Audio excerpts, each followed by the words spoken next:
Saya punya pandangan Pak Bram, kalau namanya kriminal nggak cocok dihadapkan dengan operasi TNI. Karena TNI itu diatur oleh Undang-Undang TNI sendiri. Saya sejak dilatih, prinsip battlefield, kill or to be killed. Mungkin gamang juga barangkali prajurit ini di lapangan. Takut pelanggaran HAM. Ini kalau kita kumpulkan Pak, bukan main Pak. Korban jiwa itu.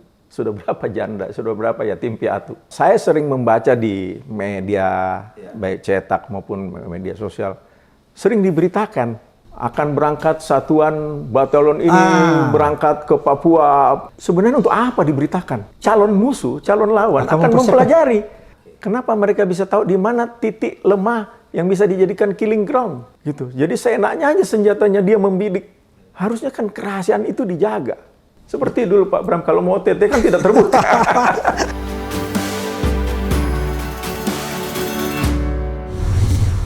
Assalamualaikum warahmatullahi wabarakatuh. Selamat datang di channel Abraham Samad Speak Up. Hari ini saya akan mendiskusikan topik yang cukup menarik, cukup hangat sebenarnya.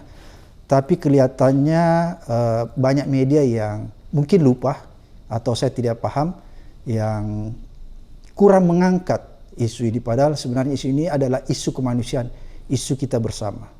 Apa itu? Saya ingin mendiskusikan mengenai peristiwa yang terjadi di Papua akhir-akhir ini. Kita melihat ada peristiwa yang tragis ya, pembantaian, saya pakai istilah pembantaian atau tewasnya beberapa prajurit kita yang diistilahkan oleh pemerintah diserang oleh KKB, kelompok kriminal bersenjata. Oleh karena itu, hari ini saya menghadirkan tamu yang luar biasa, tamu yang spesial. Beliau ini adalah Marsikal Muda Ma'ruf Samsudin. Assalamualaikum Pak Ma'ruf. Waalaikumsalam warahmatullahi wabarakatuh Pak Bram. Sebelumnya saya ingin memperkenalkan Pak Ma'ruf Samsudin ini adalah mantan Wakabin. Dan hampir sebagian besar karirnya di militer itu berkecimpung di dunia, kalau orang istilahkan dulu, dunia telik sandi, dunia intelijen. Tapi menarik, profil Pak Ma'ruf ini juga dalam karir militernya juga adalah pasukan, Kopasgas, Komando Pasukan Khusus Angkatan Udara. Kira-kira begitu Pak Ma'ruf ya? Kopasgat namanya sekarang. Kopasgat, dulu Kopasgas. Dulu Paskas. Paskas, Kopasgat. Ini kayak Kopassusnya Angkatan Darat Pak Ma'ruf ya? Kayak marinirnya Angkatan Laut, kira-kira seperti begitu ya. Ini menarik, jadi Pak Ma'ruf ini di dunia pasukan dan kemudian di dunia intelijen. Hampir sebagian besar karir militernya dihabiskan di dunia intelijen dan banyak melakukan operasi-operasi intelijen. Saya tidak perlu sebutkan karena itu melanggar. Operasi-operasi intelijen yang dilaksanakan di luar negeri. Baik, kita langsung aja. Pak Ma'ruf, apa kabarnya? Alhamdulillah sehat. Sebelumnya mohon maaf lahir batin Pak Bram. Iya, minal aidin wal faizin Pak Ma'ruf. Pak Ma'ruf, ini ada isu yang sangat menarik sebenarnya. Ini kayaknya luput diberitakan ya. Padahal ini hal yang menurut saya sangat memprihatinkan kita ya. Bagaimana kita melihat tentara kita yang sedang melakukan operasi militer kira-kira itu ya. Operasi keamanan sekarang istilahnya Pak Ma'ruf ya, bukan lagi operasi militer. Operasi penegakan hukum. Penegakan hukum, operasi penegakan hukum diganti ya namanya. Itu diserang oleh KKB, kelompok kriminal bersenjata di Papua, dan terakhir tanggal 17 itu ada 5 orang yang meninggal Pak Ma'ruf ya. Mungkin kalau saya nggak salah begitu. Dan seolah-olah yang saya lihat ini kita luput dari perhatian, padahal ini adalah masalah yang sangat serius. Kenapa saya katakan masalah sangat serius? Saudara-saudara kita yang dibunuh oleh KKB ini kan juga manusia yang punya keluarga, punya anak, punya istri, yang harusnya menjadi perhatian kita bersama. Bagaimana kelanjutan kehidupan mereka kelak? Siapa yang akan bertanggung jawab terhadap kelangsungan hidup keluarga mereka? Padahal mereka sebenarnya ini adalah orang-orang yang bertarung nyawa, ditugaskan oleh negara untuk mempertahankan, menegakkan hukum di sebuah wilayah. Kira-kira apa yang terjadi nih Pak Ma'ruf? Bisa nggak Pak Ma'ruf ceritakan sedikit sebagai orang yang punya background latar belakang intelijen, apa sih sebenarnya yang terjadi di Papua ini? Terima kasih Pak Bram sebelumnya. Pak Bram ini saya merasa bangga ada tokoh elit sipil yang begitu simpati dengan operasi yang dilakukan oleh TNI kita. Dan akibatnya, ya, seperti kejadian yang sekarang terjadi di Papua. Kalau kita bicara soal Papua, Pak Bram, itu kita mundur sejalan dengan sejarah kemerdekaan perjuangan bangsa ini, sejarah kemerdekaan kita. Karena kalau kita ingatkan merdekanya Papua itu kan tidak sama dengan merdekanya wilayah-wilayah provinsi lainnya, sama-sama tahun 45. Setelah melalui referendum dan keputusan PBB New York, barulah dilakukan PPRA pada saat itu. Dan ada hal-hal yang masih kuat, karena tidak merdeka bersama mungkin. Masih ada perasaan dari tokoh-tokoh Papua yang tidak puas dengan merdekanya Republik Indonesia di wilayah Republik ini. Sehingga mereka pada saat menunggu kondisi mereka Papua, kalau tidak salah tahun 62 atau 63, mereka mendirikan organisasi Papua Merdeka. OPM ya? OPM. Oke. Ya. Nah, OPM itu tidak hanya satu faksi, Pak Bram. Ada faksi politiknya. Oke. Faksi politiknya sendiri terbagi dua. Ada faksi politik dalam negeri, dan ada faksi politik yang berjuang di luar negeri. Oke. Saat ini kalau yang di luar negeri yang kita kenal itu di kalangan negara-negara Pasifik cukup kuat. Itu. Ya. Saya potong dulu Pak Maruf. Apakah OPM ini yang diistilahkan oleh pemerintah kita KKB? Ya itu kemudian nanti pada perjalanannya itu. Nah, faksi politik luar negeri ini juga terpecah-pecah. Faksi yang di kawasan Pasifik, ada yang juga di Australia, ada yang di Inggris, ada yang di Amerika, di Eropa pun juga ada mereka. Gitu. Jadi mereka punya organisasi perjuangan politik di luar negeri. Di luar negeri. Di dalam negeri juga begitu. Mereka juga punya. Saya ingat betul juga banyak, sampai bukan hanya kalangan tua, kalangan muda pun banyak. Mahasiswa-mahasiswa, mungkin sering terjadi beberapa waktu yang lalu demo menuntut merdeka. Tidak jauh dari istana, mungkin Pak Bram ingat pernah kejadian. Itu simpatisan mereka ya? Iya, dan berani membawa bendera OPM di Jakarta, dekat dengan istana. Perjuangan politik dalam negerinya juga ada. Itu faksi politik. Ada faksi bersenjata. TPN, Tentara Pembebasan Nasional Papua Barat. Itu ada juga. Saya lupa sekarang berapa, istilahnya mereka komando daerah perjuangan Kodap istilahnya itu. Itu kalau tidak salah sekitar 13, baik di pegunungan maupun di pesisir. Itu beda-beda lagi itu faksinya, dan mereka tidak satu. Masing-masing punya pemimpin. Di pegunungan pegunungan pun macam-macam. Ada pegunungan tengah, ada yang di wilayah kabupaten lainnya. Itu sendiri-sendiri. Dan belum tentu mereka satu faksi, satu panglima. Gitu. Jadi banyak faksi ya? Banyak faksi mereka itu. Gitu. Nah, dan menurun mereka. Itu. Nah, apakah mereka ada satu, seperti kalau kita lihat Aceh dulu kan, itu ada satu tokoh sentral. Kalau Papua siapa tokoh sentral mereka? Oh, jadi bedanya perjuangan rakyat Aceh dengan Papua, kalau di Aceh ada tokoh sentralnya? Iya, ingat dulu Hasan Tiro, Daud Bereh, dan sebagainya. Zaini, ya. Pak Manaf. Banyak, ada tokoh sentralnya. Jadi gampang bernegosiasi dengan mereka. Kalau sekarang mau bernegosiasi dengan tokoh yang mana? Tokoh sentral yang betul-betul menjadi panutan mereka. Oh, jadi itu persoalan ya? Ya, itu kita. Ini sebenarnya permasalahan dalam negeri, Pak Bram. Ini karena sudah selesai kalau secara politik. Sudah kan, tidak perlu ada perdebatan. Tidak ada perdebatan. Sudah PBB mengambil keputusan melalui referendum bahwa sudah menjadi bagian dari Negara Kesatuan Republik Indonesia. Jadi itu sudah selesai. Yang dulu namanya Irian. Iya. Itu. Kemudian berganti nama menjadi Papua pada era Presiden Abdurrahman Wahid. Gitu. Nah, sekarang ini juga mudah-mudahnya tetap seolah-olah meneruskan perjuangan itu. kalangan muda. Dulu kan sejak tahun 60-an itu kan berarti yang tua-tua sudah ada yang sudah tua, sepuh, bahkan ada yang sudah Gugur. tewas dan sebagainya. Tapi diteruskan oleh kalangan. Tapi apakah ide awal seperti berapa puluh tahun yang lalu untuk merdeka itu masih seperti dulu yang sekarang diperjuangkan oleh mereka?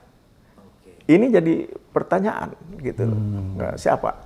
Nah, kita pemerintah dalam hal ini dulu mengatakan kalau tidak salah itu gerakan pemberontakan bersenjata, separatis bersenjata dan separatis politik pada saat itu. Istilahnya dulu begitu. Istilah gerakan pemberontakan. Nah, sekarang menjadi kelompok kriminal yang tadi Pak Bram sampai kelompok kriminal bersenjata. Saya punya pandangan Pak Bram. Kalau namanya kriminal, nggak cocok dihadapkan dengan operasi TNI, operasi militer. Karena TNI itu diatur oleh, ada undang-undangnya, undang-undang TNI sendiri. Jadi seharusnya kalau dia KKB, harusnya polisi saja? Polisi, karena kriminal Pak. Oke, penegakan hukum. Penegakan hukum. Kalau masih namanya KKB, sebagai apa TNI-nya melakukan itu? Oke, menarik. Saya punya peran sebagai tentara? Terkait operasi militer, operasi tempur kita. Bukan dan sudah diatur oleh undang-undang, Pak. Operasi militer selain perang dalam undang-undang TNI kan ada itu. Antara lain pemberontakan bersenjata, separatisme sudah diatur dari 14 OMSP itu. Ini sebenarnya sudah ada payung hukumnya untuk TNI untuk tidak ragu-ragu lagi pemerintah memberikan tugas kepada TNI. Ya, dalam hal ini Panglima tertinggi memberikan tugas kepada TNI untuk tidak sebagai pembantu polisi dengan definisi KKB. Gerakan pemberontakan bersenjata. Di situ. Karena sudah jelas struktur organisasinya dia bersenjata dengan struktur organisasi yang sistematis. Oke, Pak Maruf, berarti kalau dia yang dihadapi itu KKB, berarti posisi TNI itu membantu polisi. Oke. Sedangkan prinsip di medan battlefield, kill or to be killed. Oke. Ya. Sekarang kita ya karena membantu nggak bisa melakukan sesuatu. Mungkin gamang juga barangkali prajurit ini di lapangan takut pelanggaran HAM. Karena ini kan operasi penegakan hukum. Betul nggak itu sasarannya itu adalah orang-orang yang betul-betul kriminal? Karena mereka tidak berseragam, Pak Bram. Bukan tentara dari satu negara yang datang, tapi dia pejuang, tapi bersenjata, pemberontakan bersenjata yang menuntut merdeka. Dilihat dari sejarahnya. Dan disitulah posisinya sulitnya teman-teman TNI yang di lapangan mengambil tindakannya. Sulit, Pak Bram, kalau begitu. Akhirnya Pak Maruf saya bisa simpulkan karena dia sulit mengambil tindakan, apakah mau melakukan tindakan petindikan yang berbau militer, akhirnya dampaknya mereka yang dikena ya, yang ditembakin gitu kira-kira. Ya, saya rasa dia jadi gamang, Pak. Prajurit-prajurit termasuk komandan satuan yang di lapangan. Itu karena kan sebagai leading sektornya itu kan polisi. Bukan militer. Sedangkan yang dihadapi ini gerakan pemberontakan bersenjata. Dalam undang-undang TNI ada Pak, OMSP itu, operasi militer selain perang. TNI boleh melakukan penumpasan terhadap gerakan pemberontakan bersenjata dan separatisme. Jadi seharusnya di Papua itu sebenarnya TNI bisa tidak gamang? Bisa tidak gamang kalau pemerintah secara tegas mengeluarkan aturan bahwa sesuai dengan undang-undang TNI, TNI melakukan tugas dan fungsinya. Berarti kan dilindungi betul-betul prajurit ini bahwa dia tidak akan melanggar HAM. Tidak ada keraguan-raguan lagi Pak Bram di situ. Yang ada nanti korban-korban terus. Yang seperti Pak Bram cerita nanti bagaimana dengan keluarga yang ditinggal. Iya, ini yang saya ingin tanyakan Pak Maruf. Ini kan kalau kita lihat bukan korbannya sedikit ya, karena ini dari tahun ke tahun. Dari tahun ke tahun. Ini baru saja yang tadi yang 5 orang saya sebut yang terdetak. Sebelumnya Pak. Sebelumnya sudah beberapa ya. Dan bukan hanya dari TNI yang korban. Ya. Juga masyarakat sipil. Karena KKB ini bisa saja mengatakan, oh dia antek-anteknya TNI, membantu TNI, simpatisan TNI, atau antek-antek intelligence. Buktinya apa? Ditembak. mati, gitu. Bukan hanya itu. Ini kalau kita kumpulkan Pak, bukan main Pak. Korban jiwa itu sudah berapa janda, sudah berapa yatim piatu. Oke, Pak Maruf, menurut Bapak apa sih sebenarnya yang harus dilakukan pemerintah ya mungkin ya? Kalau TNI mungkin masih terlalu, apa yang seharusnya dilakukan pemerintah melihat kondisi ini? Kan menurut saya ini nggak bisa kita remehkan Pak Maruf. Kalau kita membiarkan terus-menerus, maka saya khawatir nanti akan jatuh korban berikut-berikutnya. Apa yang harus dilakukan pemerintah nih? Berikan kepastian hukum kepada TNI untuk melaksanakan tugasnya sesuai dengan undang-undang TNI. Itu saja, Pak. Bisa nggak konkretnya itu kepastian hukum kalau menurut Pak Maruf seperti apa? Ya, Harusnya. sudah diatur Pak bahwa TNI bisa melaksanakan operasi militer dalam gerakan pemberontakan bersenjata dan separatisme. Jadi kalau menurut Pak Maruf yang terjadi di Papua ini harusnya bukan sekedar operasi penegakan hukum, tapi operasi penegakan hukumnya di belakangnya, jangan dia di depan. Oh, jadi bergandengan ya? Bergandengan di belakangnya. Kan juga TNI juga punya polisi militer, Pak. Oke, jadi kalau ada yang melanggar, polisi militernya TNI yang bisa menindak aparat Kalau TNI. dia sipil serahkan kepada polisi. Oke. Jangan ini yang di depan. Oke. Gitu. Dan penyelesaian Papua Pak tidak hanya semata-mata security approach, prosperity approach juga harus jalan bersama. Jadi misalnya satu daerah sudah diamankan lah, sudah dilakukan operasi terhadap para pemberontak gerakan bersenjata itu.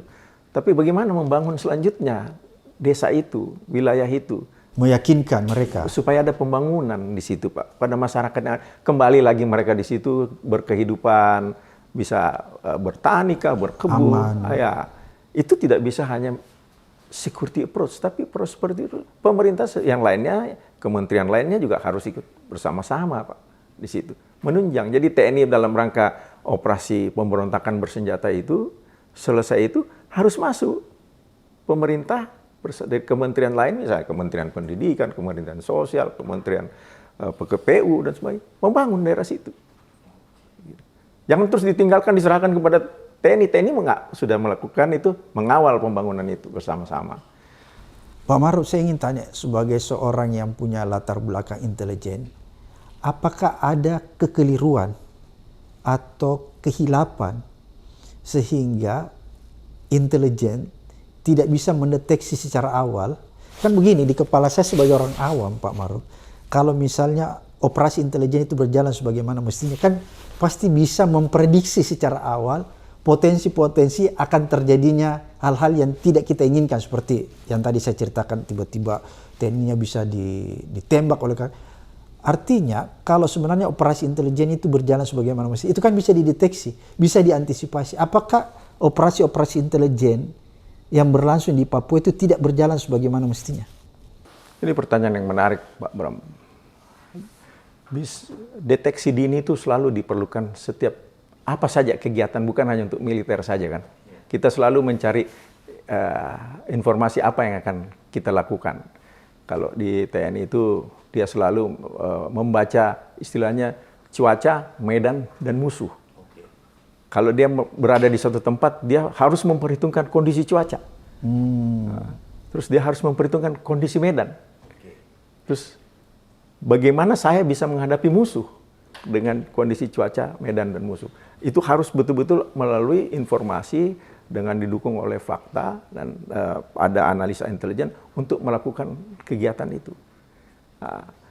Kegiatan itu harus dijaga kerahasiaan beritanya, Pak. Jangan sampai ada kebocoran informasi bahwa ini ada pasukan TNI mau masuk di wilayah ini untuk menuju. Itu kerahasiaan harus tinggi. Ya karena kan seperti tadi saya katakan, ini kok tiba-tiba mereka bisa dihajar gitu ya, ditembak, itu kan berarti ada sesuatu. Mereka udah tahu bahwa mereka mau masuk. Itu hal-hal yang betul-betul kerahasiaan itu harus betul-betul dipegang teguh. Saya juga nggak tahu Pak, saya sering membaca di media, baik cetak maupun media sosial, sering diberitakan akan berangkat satuan batalion ini berangkat ke Papua dengan ini di daerah. Sebenarnya untuk apa diberitakan? Harusnya tidak ya. Tidak Kalau dari segi perlu, intelijen nggak perlu ya. Tidak perlu diberitakan itu. Itu akan calon musuh, calon lawan akan mempersiapkan. mempelajari. Oh, dia akan masuk ini. Siapa sih komandan batalionnya? Apa kebiasaan komandan batalionnya? Apa kelemahannya komandan batalionnya? Akan terbaca bagaimana satuan itu nanti. Oke. Dia akan diposisikan di mana, berapa banyak. Sebenarnya jangan diberitakan. Ya sekarang era keterbukaan bukan berarti membuka selebar-lebarnya apa saja yang bisa diberikan kepada masyarakat umum. Tidak. Operasi militer itu betul-betul harus dijaga kerahasiaannya. Saya sering sekali melihat itu. Wah, keberhasilan. Tidak perlu dipublikasikan itu. Produknya itu, outcome-nya itu rakyat aman, sejahtera. Oke, jadi output dan outcome dari operasi militer, operasi intelijen adalah rakyat sejahtera ya? Rakyat sejahtera, Pak. Aman, tidak terjadi apa-apa. Jadi kalau intelijen itu bekerja, ya rakyat merasa bisa tidur. Oke. Rakyat bisa merasa aman, bisa bekerja tenang. Gitu. Itu outcome-nya. Jangan publikasi. Gitu. Jadi berarti ada sesuatu Pak ya yang sebenarnya harusnya dilakukan tidak dilakukan ya? Ya, perlu soliditas menjaga kerahasiaan. Itu kan ada fungsi-fungsi dalam intelijen itu, Pak. Fungsi pengamanan. Amankan berita. Amankan kegiatan kita. Jangan sampai diketahui oleh calon musuh, calon lawan. Gitu. Jangan terlalu terbuka. Jangan terlalu terbuka. Iya. Seperti dulu Pak Bram, kalau mau OTT kan tidak terbuka. Betul. Jadi berarti kalau Pak Maruf lihat, kalau kejadian-kejadian banyaknya anggota TNI yang meninggal atau masyarakat biasa di Papua yang diserang oleh KKB, itu karena operasi intelijennya ada kemungkinan tidak berjalan sebagaimana mestinya. Kenapa mereka bisa tahu ada satuan TNI di situ? Kenapa mereka bisa tahu di mana titik lemah yang bisa dijadikan killing ground? Gitu. Jadi seenaknya aja senjatanya dia membidik. Iya. Gitu, dengan gampangnya. Harusnya kan kerahasiaan itu dijaga. Itu perlunya betul-betul jangan kita terlalu terbuka membuka kegiatan kita. Jadi seharusnya operasi intelijen itu harus betul-betul senyap ya? Solid, senyap, dan betul-betul tahu pegang teguh asas tujuan. SOP-nya harus kuat ya? Iya harus kuat. Asas tujuan kita kemana? Pak Maruf, saya ingin bergeser sedikit. Ini kan kita lihat kasihan nih teman-teman TNI atau rakyat biasa.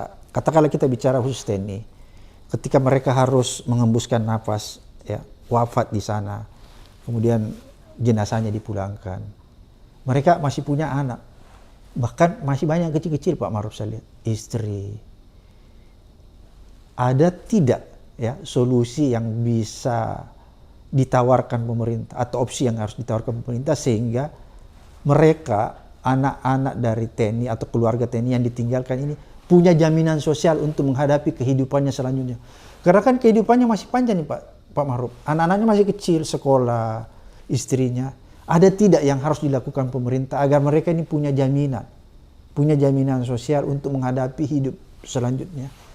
Karena kalau ini nggak ada, saya khawatir nanti Pak Maruf, orang akan tidak terlalu bersemangat ketika mereka diutus masuk ke suatu daerah untuk melaksanakan tugas.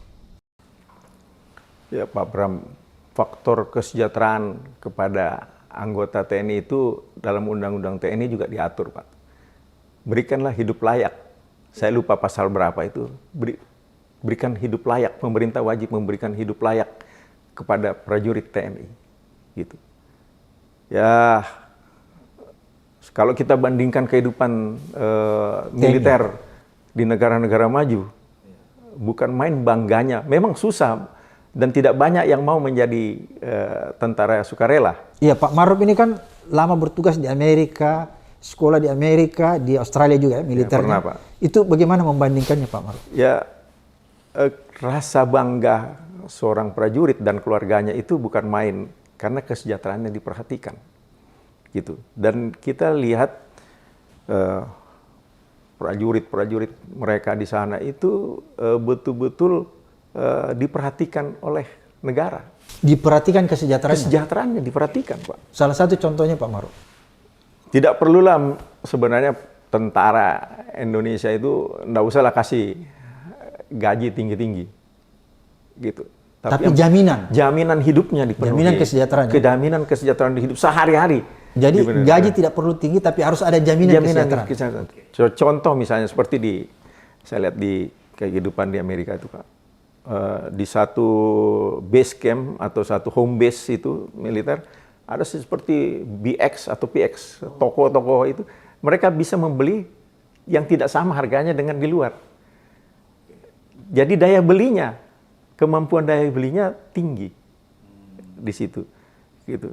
Jadi bisa dengan uang gajinya itu dia bisa membeli karena pemerintah mensubsidi. Oke, jadi barang-barang itu disubsidi. Ya? Gitu loh. Nah, tentunya masyarakat sipil jangan iri. Oh iya. Dengan ini karena TNI itu kan kalau dibandingkan dengan masyarakat gajinya berapa seorang perada, Pak? Ya kasihan sekali benar. Ya, apalagi di daerah-daerah mereka di daerah terpencil. Bahkan mungkin buruh bisa mungkin jadi, lebih tinggi Pak. daripada kan TNI tidak mungkin mogok seperti buruh menuntut gaji, Pak. Iya. Gitu. Tapi berikanlah mereka hidup. Terus jaminan kesehatan rumah sakit yang kelas 1. Jangan kasihan prajurit itu. Ya, dibangsal. Iya, itu berikan mereka, hargailah dia punya. Supaya mereka punya pride ya. Pride bahwa saya juga, misalnya, Pak. Jadi ada penghargaan terhadap tugas yang sewaktu-waktu nyawanya, ya, jangankan tugas, latihan saja sewaktu-waktu nyawanya bisa hilang, gitu. Karena latihan itu kan mempersiapkan diri untuk bertugas operasi, seperti di daerah operasi. Jadi kesejahteraan betul-betul perlu sekolah juga misalnya, Pak, untuk anak-anaknya, gitu. Kalau dia masuk, tentu mungkin ada potongan. Misalnya dia masuk di perguruan tinggi atau apa, dia berprestasi gitu. Nah, itu mungkin kesejahteraan saja, Pak. Pak Maruf, ini kan kalau saya coba menyimpulkan, berarti kesejahteraan di TNI kita itu tidak seperti di negara-negara maju kan? Artinya apa? Berarti kalau saya coba membayangkan kalau misalnya yang bersangkutan meninggal di operasi misalnya di Papua, terus ada anak istrinya, ini sudah tidak menjadi tanggung jawab negara lagi. Pensiun aja perwujudannya. Iya, pensiunan, tunjangan janda. Tidak ada yang lain lagi. Janda, sebagai janda. Tapi kalau pensiunan janda itu kan semakin kecil. Lebih kecil, apalagi hidup di Jakarta, Pak. Apakah pemerintah tidak memberikan jaminan sosial lain? Bahwa mereka ini kan kehilangan suami di medan, anggaplah di medan tugas.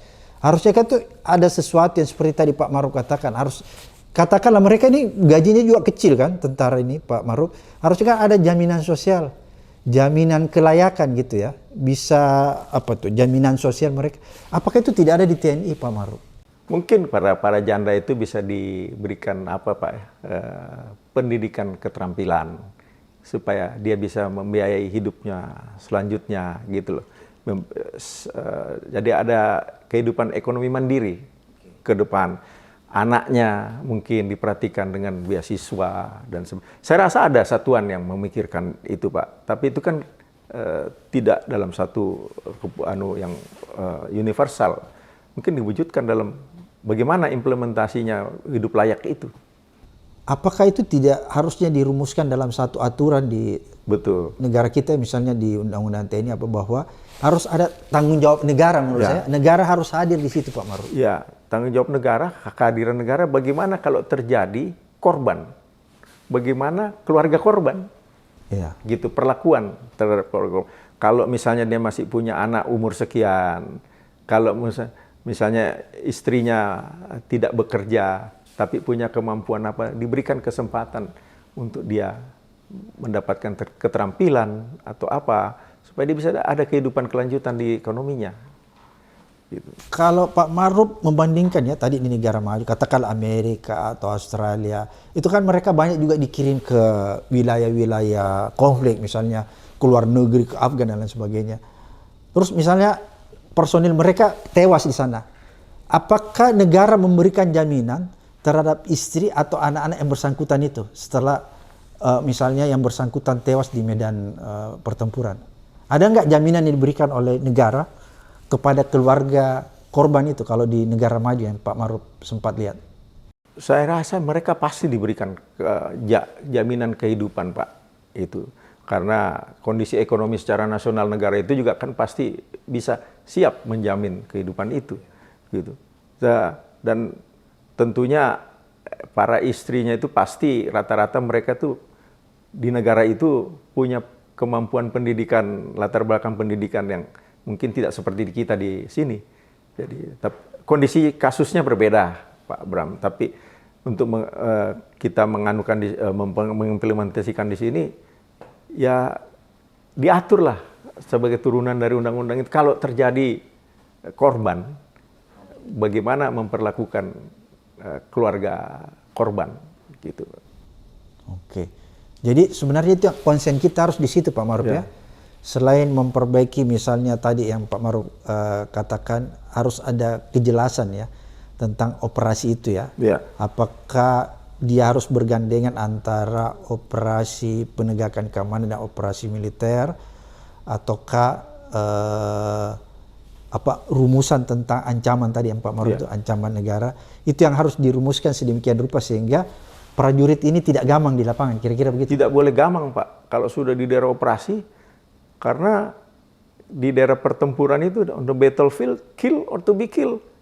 Pasti musuh kita juga berpikir, kalau saya kelihatan saya ditembak duluan. Demikian juga sebaliknya.